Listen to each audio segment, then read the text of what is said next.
So next up, where the session is, let's talk about private practice, and we'll hear from a successful local GP practice owner and a GP contractor about life managing work in general practice. So we've got first up Mel Deery. She's a GP and a practice owner of Your GP. Mel graduated from UNSW in 2000, and along with her husband John, passionate about developing Your GP to better fulfill the vision of genuine care and clinical excellence. So she enjoys all aspects of general practice, but has a special interest in pediatrics, women's health, pregnancy care, and mental health. She also completed a diploma of pediatrics through Westmead Children's Hospital. So welcome you on the stage, Mel. Now, how do I move slides? Okay, all right. I just wanted to start off by telling you a bit about my story. So I'm married to John, who's also a GP, and I've started my GP training 21 years ago, which is making me feel very old. So I was having a look at this recently, and this really resonated with me as to, from Daniel Pink's book, Drive, about, what might give us high performance at work, what gives us a real feeling of purpose and enjoyment and a drive. And for me, I chose general practice for the autonomy that it gave me. That was my primary driver at the beginning, and general practice really delivered for me on that. When I chose general practice, I was 27, I was newly married, and I really wanted to prioritise my family. And so during my GP training, I had 3 children, I had 3 sets of maternity leave. When I was working 2 or 3 half days a week. When I fellowed, my husband and I, we were working at a general practice 5 minutes from our home, and we were sharing one room together. Between the two of us, we were working 4.5 days a week. And what a day might look like for us was, I might go to work in the morning, my husband would look after the children, and then I'd come home at lunch and he'd go to work. And so we were able to look after young kids, have a great work-life balance, and we were comfortable off financially. But John had always wanted to be a practice owner from the very first time he started general practice training. And for me, it gave me an absolute feeling of dread. It was all no for me. It was 100% no. I was worried about financial risk. I was worried about the time burden. And I was worried that my husband was someone that just liked to climb new mountains. And once he had kind of mastered this new mountain, he'd be bored of it. And then we'd be stuck with this general practice that we actually didn't really necessarily want anymore. And it might be hard to get out of it. Now, for me, purpose and mastery came later. It really took me a couple of years to really connect with my own personal purpose in general practice and to really love it and see the huge value in it, and just really develop that relationship with my patients and feel like I was making a real difference. Mastery came even longer. I'm someone who's a bit of a perfectionist, naturally a bit anxious, and I had a lot of imposter syndrome, particularly when we're doing generalism, when there's so much to know. And so that kind of comes, I think, with time, with general practice. But I really felt like for me, being a GP was the full package in terms of those 3 areas. So John wanted to be a GP owner. That dream didn't go away. So I felt that I needed to, I chose to say yes to that, even if all my worst fears came true, because I wanted to be a supportive partner and enable him with his dream. But when I did that, that actually became my dream as well, and it's something that I really love. So in that season of our life, we were working at this practice that we had seen started from scratch. It was a practice that was an 8-room practice. We'd seen the practice owner fit it out and grow it from nothing. And in the medical spirit of see one, do one, teach one, we thought we've seen it, we think we can do that. So we went about purchasing a block of land with a plan to just go a little bit bigger. We were going to build a 9-room practice. But our practice owner found out about our plans, and he gave us 1 month's notice to leave as per our contract. And we hadn't even started building at this stage, so having our own practice was quite a way down the track. So both of us had lost our income in, the same day. So we had a decision to make, and what we decided was, with that, in the next month, we were going to continue working, but we were going to set up our own practice and be ready to open the doors in 30 days. So that's what we did. So we found, thankfully, an empty general practice for rent in the suburb of Lyneham. It was a little 3-room practice, and with the help of about 30 friends that came and just helped paint it and clean it because it was in a bit of a state, probably about $5,000 or $10,000 spend, we were open and it was probably the hardest I've ever worked in my life. So we started this general practice with myself, my husband, and 3 part-time receptionists. And between myself and John, we did everything. We were the practice manager, we were IT support, we were HR, we were marketing, we were accreditation, we were the nurse. And so we really learned how to do this from the ground up. We really felt like we were thrown in the deep end. We threw ourselves in the deep end. But it felt a little bit like being an intern without a supervisor. And it was really kind of unclear who to ask for help or how we could get help. And, we knew that we didn't even know what we didn't know. So it was kind of a little bit uncomfortable. The first couple of GPs that we asked to join us said no, probably quite wisely at the time. But the third GP that we asked to join us said yes. And so that was at about the 11-month mark. That was a huge milestone for us. And then that practice started growing. Now, at the same time, we were still making plans to build a practice. And that practice was in a 900-metre square building that we built, but about half of it was a general practice. And so about 2 years later, in 2014, we opened that. We were very fortunate that 4 established GPs came and started working there straight away. So we had instant kind of income, which was great, but we had absolutely maxed ourselves out financially. We were $4 million in debt when we opened that building, and we were really in an uncomfortable place financially. And I remember at that time we had an expected, but we didn't have the money for it, $50,000 tax bill. And I remember I had to go to my sister and say, could you just help us out and get us through this tricky period?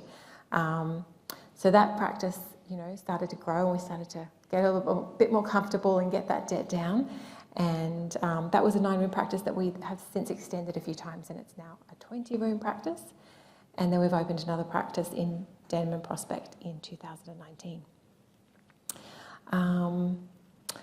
So I just wanted to show you. So just while we're on this, I've got 2 sets of this. I've got this for my GP work, and then I've got this as a business owner.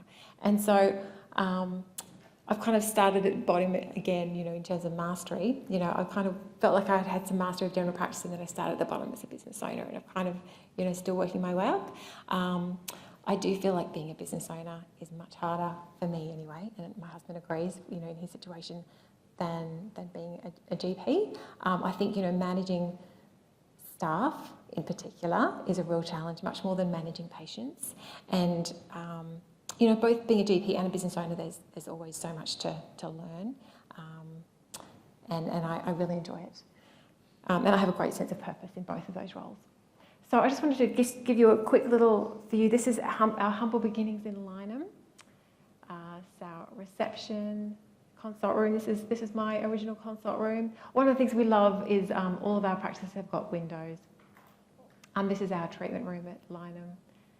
And then this is our CRACE practice, which is my kids when we opened, 2014. And so that's a really beautiful practice. It was actually really fabulous being involved in the design of this practice and thinking about the aesthetic and about, what it'd be like to work there as a GP and the patient experience. This is our staff room, and all of our consult rooms have got big windows out onto a park. And this is our Denman practice. We're on the upper level, and once again, we've prioritised big windows and lots of natural light. All of this is one of our beautiful consult rooms, and this treatment room, a kitchen. And so where are we now? We've got about 40 GPs, some specialists, some allied health nurses, and a team of admin that support us.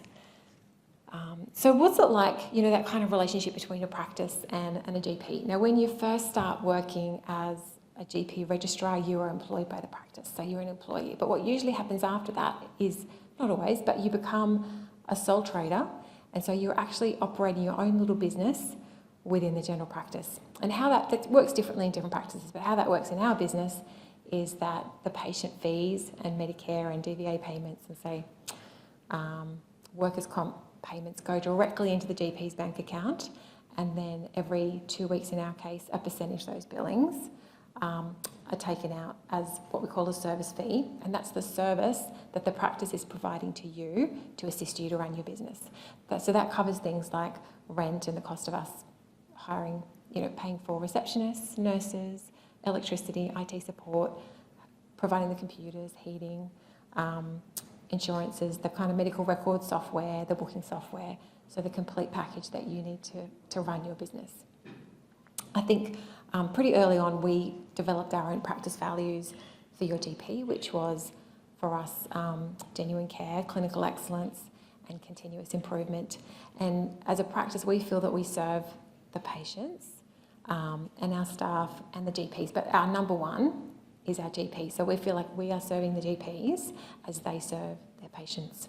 And so it's really, really important when choosing a practice that I think if you're wanting to get the most purpose and enjoyment of work, that there is an alignment between your values and what your colleagues' values are and what your practice's values are, and also the values of your patients. If you're really trying to provide high quality care, but you're not feeling like you're being backed up, then that's going to be a frustrating and not a great experience.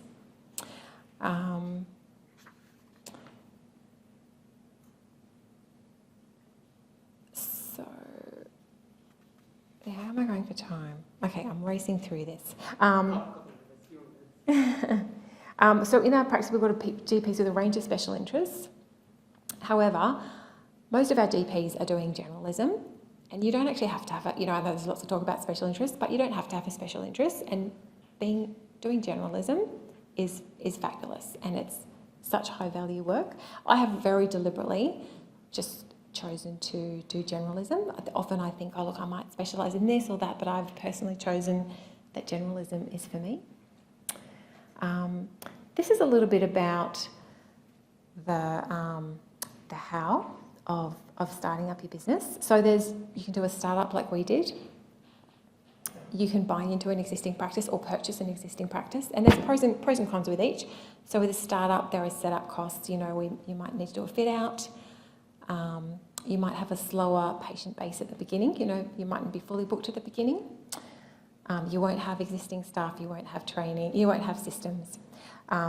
When you're purchasing in, you will purchase into a practice that's got a patient base, has got staff, has got systems, will have existing revenue. But one of the challenges, it mightn't have the culture that you're after, and so that means that you might have to go through a period of change, which can be difficult, but it's very much worth it if you're wanting the practice that you want to be running. And another way to do it is through the assistance of a franchise. Choosing your partners is really, really important. And, your partners, just like a marriage or just like friendships, can be, so rich and rewarding. And, different people can, with your personality, bring different things to the business and different skills. My husband and I, we're kind of on opposite ends of the risk spectrum. And that's a healthy thing. He will want to go and do crazy things, and I'm looking at all these things could go wrong. So there's a healthy tension there that kind of keeps us in a good middle ground. I think it's really important with your partners that you really think through all the what ifs, because it's really important that down the track it feels fair and that you've talked through a whole lot of things, because the worst thing that can happen is people have a falling out, and like a divorce, it can be very nasty. Most of the time it goes really beautifully. Start big or small. If you start small, it's more affordable initially, but you're going to possibly get to capacity and then have to think, are we going to move or can we expand where we are? If you go big, then just like we did at Grace, you might feel like you've possibly overextended yourself and feel a little bit uneasy. And then buy or rent, it's a lot more cost to purchase, but it's a great investment to have purchased your own building. In terms of why, I think it's really important to work out what your why is. And for myself and John, we really want to make things better. We feel like it's a way of serving, and it's just kind of something innate within us that we just actually really love doing. We feel like we're making a difference, and so we've got a lot of purpose in what we're doing. I have chatted to some people in the past. I've got a friend from uni who wanted to open her own practice, and I said, why? She's in Sydney, and she said, look, I don't like the way my practice is run. I want to buy it and I want to make it better. And I said to her, you know what? You could actually just move practices. You don't have to buy the practice and make the change. That's a lot of sacrifice. There's going to be a lot of effort. Is that really what you want to do? And she kind of took that on board, and in the end decided she would do that, but I just think we really think about what your why is. Okay, all right, I think I probably need to hand over to Steve. Oh, actually, just one more thing. This is something that we were asked to give, sorry, Steve, which is just a little bit about income. Now, I'm only talking about our income at our practice, but, you know, our standard consultation, which is under 20 minutes, is about $113, about to go to $115. Our long consults, $205.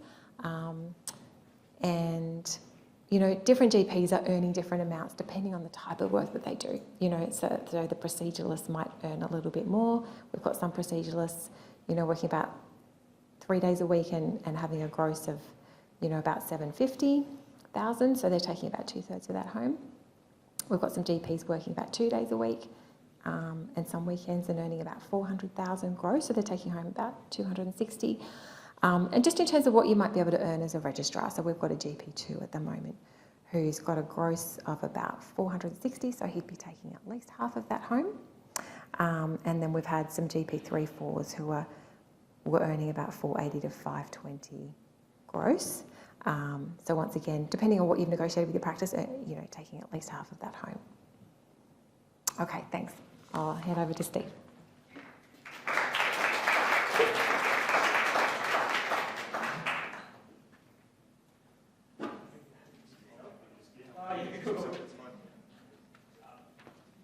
All right, well, hello everyone.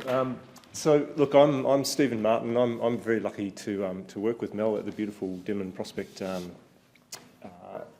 practice location. So and I've been asked today to, I guess, address a couple of things as someone who's working as a GP contractor. So I work in Mel's location, and I guess I wanted to address these 4 questions just with an image and with a few bits of text that are mainly to remind me what I wanted to say to you. So just maybe concentrate on the picture. I guess the first question was what my weekly schedule looks like. So I'm maybe a little bit different to some GPs in that I have a bit of a portfolio career. I work half-time at the ANU at the School of Medicine and Psychology, teaching medical students in general practice, so that's kind of a big chunk of what I do. And then I work a couple of days in general practice. What does a day in general practice look like?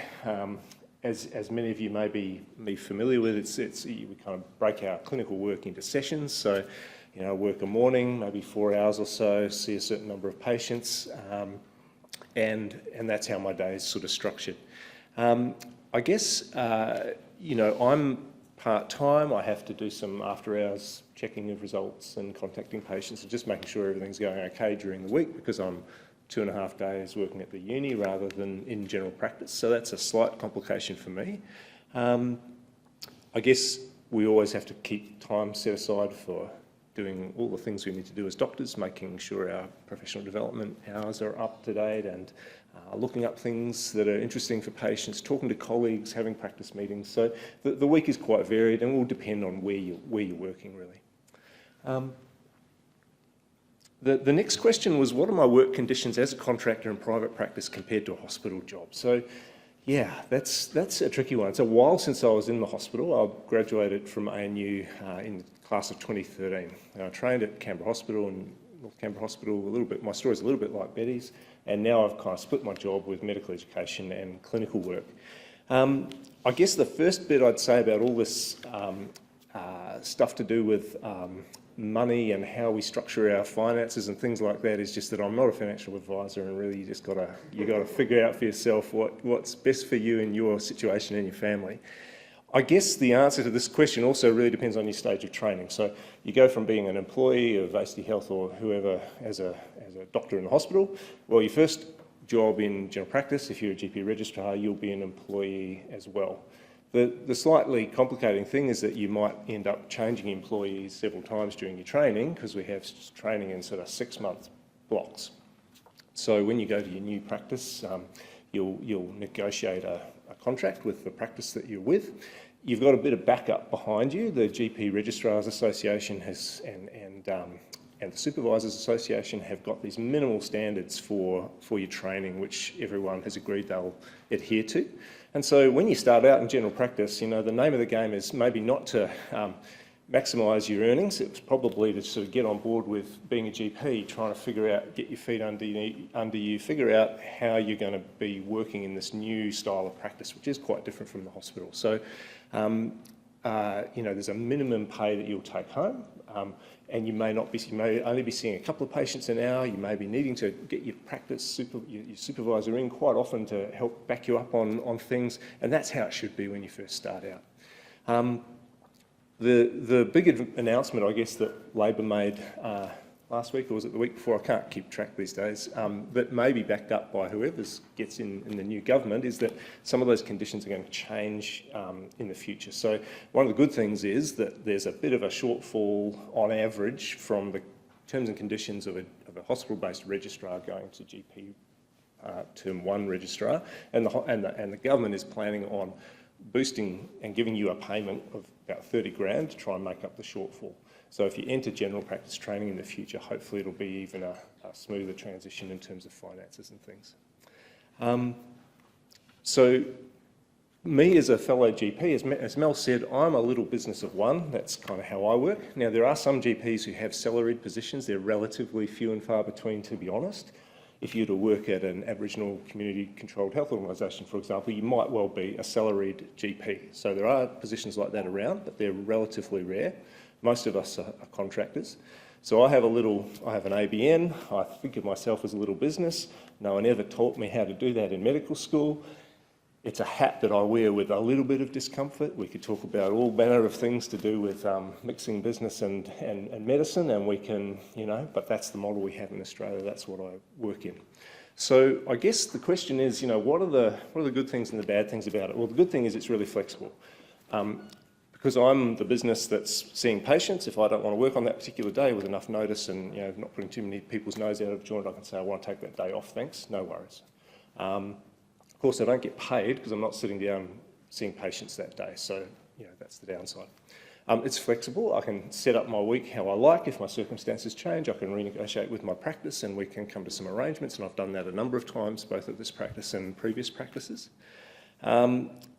The other things are, I guess, then thinking about yourself as a business. You get this money come into your bank account, your practice takes out a management fee for all the things that Mel talked about, the things that I need to do my job, and that's probably the biggest expense of my little business.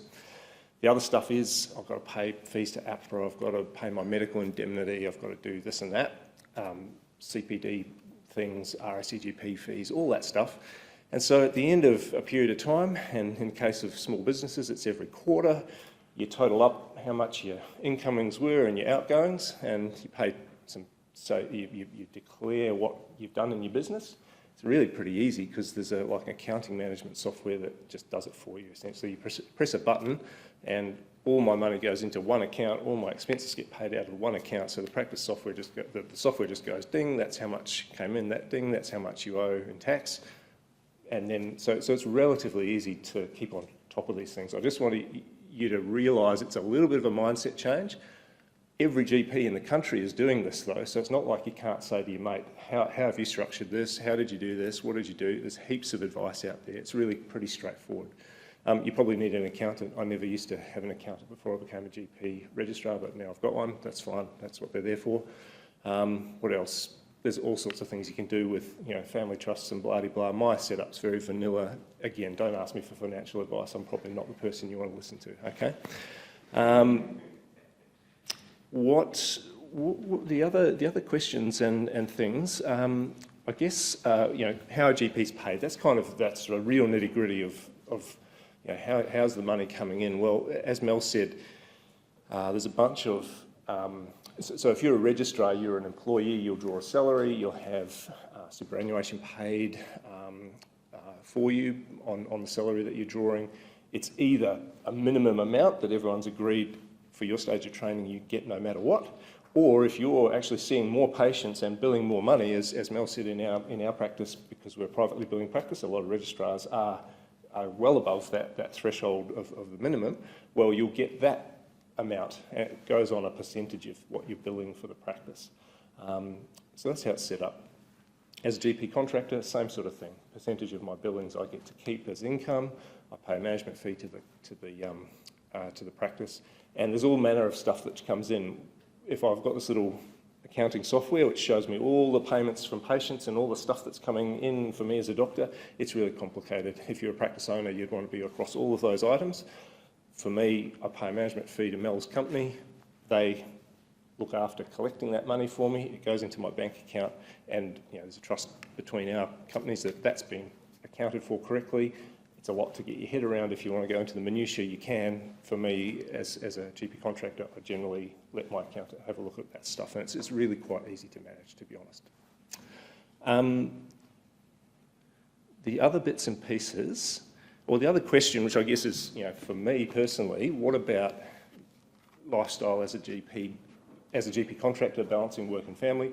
I want to say that general practice has made it possible for me as a doctor to find a really great niche where I can serve people. My story, I had a 1-year-old when I started medical school. By the end of medical school, my third child was born 3 weeks before graduation ball, so I had a little family. I trained 80% in my general practice training, and that suited me well. My wife's a teacher.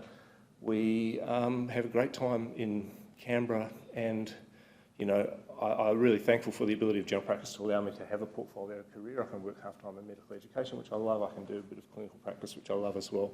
I'd just like to say, really follow your interests, find something where you're comfortable working. For me, the values of service to patients, of longitudinal care for patients, of community-based care is hugely important. And as Mel said, I think generalism has got such strengths in terms of being a gatekeeper for the community, keeping everyone as well as they possibly can be. It's a hugely important job. So I'm really thankful that I'm a GP, and it's let me indulge lots of other things outside of work. That's me down at the GP24 conference in Perth, which I went to as a medical educator. That was a lot of fun. That's my daughter having a snooze. We came back from the Scout Jamboree and in Queensland. We had like a 20-hour bus ride, but anyway, she was pretty tuckered out at the end of that. That's her again. We went last weekend to do the new trail from Sharp Pass to Perisher. It was great. You should go and do it. That's me indulging my martial art interests, and that's my wife and my daughter up at Legoland in Imagine. If you've never been there, you should go there. The caves are amazing. So, the stuff we're talking about today is just one part of the broad things, which is you. So you've got to just make it work for yourself, and think widely about how you can structure things to suit yourself for your stage of training and for where you are in your life. So good luck with everything, particularly if you're considering this career. Highly recommend it. Okay, thank you.